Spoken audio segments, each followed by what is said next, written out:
கண்ணுடையர் என்பவர் கற்றோர், முகத்திரண்டு புண்ணுடையர் கல்லாதவர். விளக்கம்: நம்ம முகத்தில் இருக்கிற 2 கண்ணு, படித்தவங்க அது கண்ணு, படிக்காதவங்களுக்கு அது 2 புண்ணு. அது திருவள்ளுவர் கண்ணுடையர் என்பவர் கற்றோர், முகத்திரண்டு புண்ணுடையர் கல்லாதவர்னு சொல்லியிருக்கிறாரு. ஒப்ப தலைக்கூடி உள்ள பிரிதல் அனைத்தே புலவர் தொழில். விளக்கம்: படித்தவங்க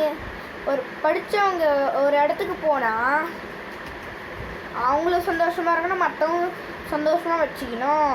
எப்படின்னா, இப்போ படித்தவங்க அங்கேருந்து போயிட்டாங்கன்னா எல்லாரும் ஏன் இன்னும் அவங்க வரல, இன்னும் கொஞ்ச நேரம் இருக்கலாமேன்னு ஃபீல் பண்ணணும்.